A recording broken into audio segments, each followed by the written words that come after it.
Audrey's point of view. Diago's face twisted nang marinig ang boses ni Danica sa loob ng kabahayan. Mukhang hindi nakinig sa kanya ang babae at pumunta talaga dito. I am sorry, bababa muna ako. Saad ni Diago. Tumangulang ako bilang tugon at tumalukbong ulit ng kumot. Okay na sana eh, patatawarin ko na sana si Diago. Konti na lang mawawala na ang pagkainis ko, pero biglang may dumating na pabida. May pinag-usapan pa yata sila dahil ang tagal bumalik ni Diago. Gusto ko mang bumaba para alamin kung ano ang ginagawa nila, pero hindi kaya ng katawan ko. Inaantok ako at nahihilo. 3:00 na ng hapon. Nasaan ba si Diago?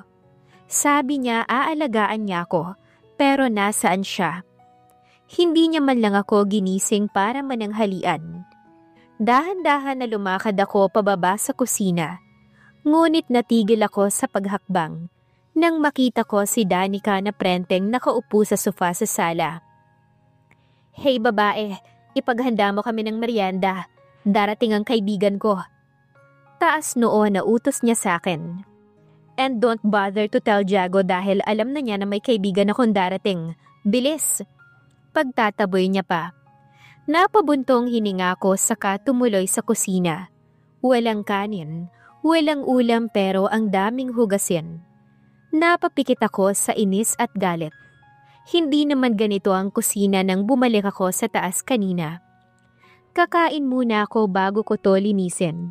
Baka lalo akong mahilo sa konsumisyon sa dumi ng paligid.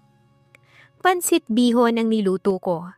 Bahala na ang bisita ni Danica kung nakain siya nito o hindi. Nag-toast na rin ako ng tinapay at nagtimpla ng juice para sa kanila. Hindi pa naman dumarating ang bisita niya kaya kumain muna ako at naglinis pagkatapos. Ayaw ko naman na ito ang madatna ni Diago pag uwi niya. Kabisado ko na ang tunog ng sasakyan ni Diago, kaya alam ko na hindi siya ang dumating. Baka ang bisita ni Danica yon. What do you think of us? A chip? Mataray niyang singahal sa akin nang ilapag ko sa kanilang harapan ng pansit bihon na niluto ko at juice. Do you think we eat this kind of food? Gustong manlaki ng mata ko sa kaartihan niya.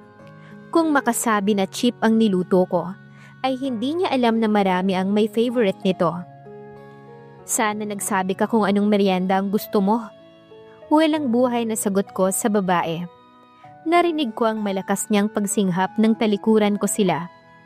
Siya na nga itong ipinaghanda, siya pang mareklamo. Bumalik ako sa kusina tinapos ang paglilinis doon. Nang bumalik ako sa taas, inutusan niya ako na ikuha sila ng tubig. Ngunit hindi ko sinunod ang utos niya at dumiretso na paakyat. Hoy babae, sino ka para talikuran ako ha? Nanggagalaiting sigaw ni Danica. At sino ka rin para sundin kita? Himuto ko ng pabalang na isara ang pinto ng kwarto nang makapasok ako. Hindi na ako bumaba ulit. Hinintay ko na lang ang pag-uwi ni Diago upang sabay kaming kumain ng dalawa sa hapunan. Nang magdilim, lumabas ako sa terrace para doon abangan ang pagdating ng binata. Ngunit nilamig na lang ako, hindi pa rin siya dumarating. Nagugutom na ako kaya naisipan kong bumaba na lang at ipagluto ang sarili ko. Baka doon na maghapunan si Diago sa Casa de Silva at may tinatapos pa siya roon na trabaho. Natigil ako sa paghakbang pababa ng hagdan nang makita ko ang dalawang tao na naglalambingan sa sala. Nagsalubong ang kilay ko nang makita na magkayakap ang dalawang binti ni Danica sa binti ni Diago. Magkaharap silang dalawa at masayang nag-uusap. May pahampas at yakap pa itong babae. Ipinilig ko ang aking ulo at kinastigo ang sarili nang makaramdam ako ng selos sa nakita. Blanko ang mukha ko na muling nagpatuloy sa paghakbang. Sinadya kong lakasan ang bawat yabag ko upang makuha ang atensyon nila. Parang wala lang na nilingon nila ako na para bang wala silang ginawa na hindi kaaya-aya kanina. Nakita ko ang pagsilay ng ngisi sa labi ni Danica bago umayos ng upo. Hindi nagbago ang ekspresyon ng mukha ko na nakipagsukata ng tingin sa kanya. May something talaga itong babae na to. Wika ko sa sarili. Audrey. Nang tumayo si Diego ay tumalikod ako at tumuloy sa kusina. Mukhang tapos na nga silang kumain. Nagugutom ka ba? Ipagluluto kita. Saad ni Diego. Hindi na. Malamig na wika ko. Kumuha ako ng cup noodles. Tinamad na akong magluto ng kanin at ulam. Bahala na kung ito lang ang hapunan ko. Basta may laman ang tiyan ko. Nagtataka lang ako dahil hindi ko na malaya ng pagdating ni Diego. Kanina ko pa siya inaabangan sa terrace, pero hindi ko naman nakita na dumating siya. Ipagluto na lang kita ng pasta. Hindi na, bumalik ka na doon. Mukhang naputo lang pag-uusap yung dalawa ni Danica. Umalis ako na hindi siya sinulyapan. Nakakainis lang dahil hindi man lang nagsabi na tapos na siyang kumain. Na kanina pa siya dumating. Hindi man lang inalam kong naghapunan na ba ako. Akala ko okay na kami. Nabalik na kami sa dati pero ako lang palang nag-iisip ng ganon. Hindi pa rin ako ang priority niya kapag narito ang kababata niya. Sa teresa ako dumiretso. Kahit malamig ay tiniis ko. Mabigat ang loob na kinain ko ang cup noodles. Naiinis din ako sa sarili ko kasi hindi ko mapigilan na hindi makaramdam ng selos, ng inggit at pagkumpara kapag nandito si Danica at kasama siya. Napatingin ako sa dalawang tao na nasa garahe. Hindi ko marinig kung ano ang pinag-uusapan nila. Ngunit batid ko, nagpaalam si Danica kay Diego. Tinitigan ko sila nang yumapos ang braso ni Danica sa leeg ni Diego. Nakatagilid sila sa akin kaya kitang-kita ko sila.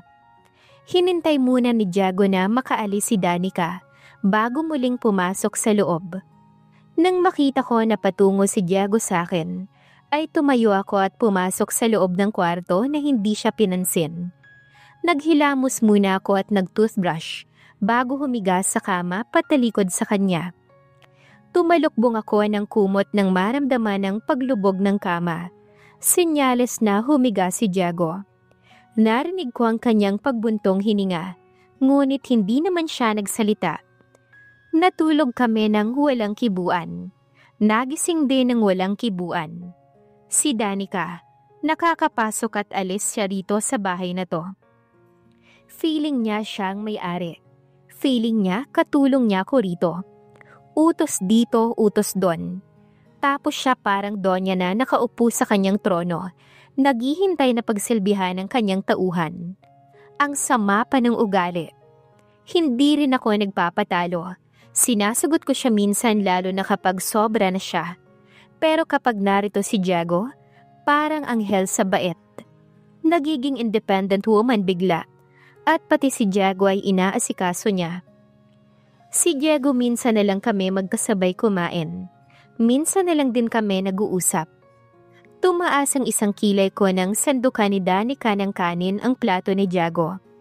Nilagyan niya rin ng ulam at sinalinan pa ng juice ang baso. Kulang na lang ay subuan niya ito. Maagang umuwi si Diego kaya napang-abot kaming tatlo rito. Nagkataon din na nagluluto ko ng hapunan kaya si Danica ay dito na kumain. Wala namang reaksyon si Diego sa ginagawa ni Danica. Siguro nasanay na. Ito ba ang kababata na sinasabi ni Diego? Ganito ba magturingan ng magkababata? Kasi sa nakikita ko, gawain ito ng isang asawa o kaya ay girlfriend. Hinayaan ko na si Diego ang maghugas ng pinagkainan. Umakyat na ako sa kwarto dahil naroon naman si Danica at kulang na lang lumingkis kay Diego habang naguhugas ng mga plato. Ganito ang senaryo namin araw-araw. Nasanay na lang ako. Wala namang magbabago kung pahiiralin ko ang galit at selos ko. Ngayon ko lang napagtanto na unti-unti ko nang minamahal si Diego. Natigil ako sa pagpupunas ng mga kagamitan dito sa sala nang makarinig ako ng doorbell. Nangunot ang noo ko sa pagtataka dahil hindi naman nagdo-doorbell si Danica. Lalo na si Manang Letty. May bisita ba si Diego? Wika ko sa sarili. Pero natigilan ako sa aking kinatatayuan. Bigla akong nangingigat na mutla. Nang pagbukas ko ng pinto, nadatnan ko si Ma'am Claudia. Akala mo makakatakas ka sa akin? Nakangisi na saad nito. Hindi ka makakatakas hanggat kasama mo ang anak ko. Napaatras ako sa takot nang humakbang siya palapit sa akin. Siya na lang ang meron ako. Tapos ilalayo mo pa siya sa akin? How dare you, Audrey? Napabaling ang mukha ko sa lakas ng pagkasampal niya sa akin. Ramdam ko ang pag-init ng pisngi ko. Magsisimula na naman ang paghihirap ko sa mga kamay ng babae. Mararanasan ko na naman ang pagmamalupit niya. Nagpasalamat ako nang marinig ang paparating na sasakyan. Kay Diago yon. Umalis ka dito. Tinuro niya ako. Ayusin mo ang sarili mo bago humarap sa anak ko. Mariin niyang wika saka ako tinalikuran. I managed to walk away kahit nangihina ang mga tuhod ko. Tinakasan ako ng lakas sa biglaang pagtagpo namin. Napakapit ako sa pader at pilit pinapakalma ang sarili dahil nahihirapan akong huminga sa bilis ng tibok ng puso ko. Ma, bakit ka nandito? Dinig kong tanong ni Diago. Hindi niya rin inaasahan ang pagbisita ng nanay niya. Para dalawin ka, ako na ang nagpunta rito dahil parang wala ka ng balak na magpakita sa akin. Nag-asawa ka lang, kinalimutan mo na ako. Hindi ko na narinig ang iba pa nilang pinag-usapan. Bigla akong nahilo. Umikot ang paningin ko. Sinikap kong makalabas ng bahay. Dito sa likod ako dumaan nang hindi nila ako mapansin. Sa nanlalabo kong paningin, hindi ko na alam kung saan ako pupunta. Sumandal ako sa puno ng pine tree. Hinintay kong maging maayos ang pakiramdam ko bago maglakad ulit. Kay Manang Leti ako pupunta. Ngunit sa aking muling paghakbang, nabuwal ako at natumba. Hindi ko akalain na nasa gilid pala ng bangin itong puno kung saan ako nakasandal. Nagpagulong-gulong ako hanggang sa maramdaman ko na lang na tumama ang katawan ko sa matigas na bagay. Hindi ko na magawang bumangon pa o gumalaw man lang sa sobrang sakit na tinamo ko at nawalan ako ng malay. Nagising lamang ako nang makaramdam ng ginaw. Napaiyak ako nang maramdaman ang sakit sa likod ko at balikat nang gumalaw ako. Ang lakas ng ulan. Hindi ko alam kung ilang oras akong nakahiga dito at kung kailan pa umulan. Madilim na ang paligid. Basang-basa na ako ng ulan. Sa dinanas ko, hindi ko alam kung alin ang una kong mararamdaman. Ang ginaw ba? Ang sakit na natamo ko sa aking katawan? Sa pagsampal ni Ma'am Claudia? O sa gutom? O kung paano ko makakatayo rito at makakauwi sa bahay? Hinanap ba ako ni Diago? Nag-aalala ba siya sa akin ngayon? Tanging pag-iyak lang ang nagawa ko. Kahit sumigaw ako ng tulong ay hindi ko magawa. Panginoon, tulungan niyo po ako. Bigyan niyo po ako ng lakas upang malagpasan ko to. Ayoko pang mawala. Umiiyak na ako na sigaw nang ipilit ko ang aking katawan na bumangon para makasandal sa puno. Tay, may multo yata dito. Naulinigan ko ang natatakot na boses ng bata. Nabuhayan ako ng loob. May mahihinga na ako ng tulong. Sarili mo lang tinatakot mo, anak. Bilisan mo na ang paglakad, baka bumuhos na naman ang ulan. Nataranta ko, baka makalayo sila. Humugot ako ng isang malalim na paghinga bago sumigaw. Tulong! Tulungan niyo ako! Sigaw ko. Sinamantala ko yon habang mahina ang ulan at malapit lang sila sa akin. Pakiusap, tulungan niyo po ako. Tay, ano po yun? Sandali, tumayo ka dyan at igala mo sa paligid ang ilaw ng flashlight. Tulong, nandito ako. Muling sigaw ko nang makita sa ibabang bahagi ang sinag ng ilaw nila. Mukhang nasa itaas banda nang gagaling ang boses, Tay. Gumala sa paligid ang ilaw.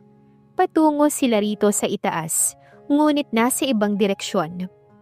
Nangihina na ako sa ginao at pagod dahil sa sakit na nararamdaman sa aking buong katawan. Nandito ho ako sa kanan. Nakasandal ako sa isang puno. Sinikap kong isigaw iyon.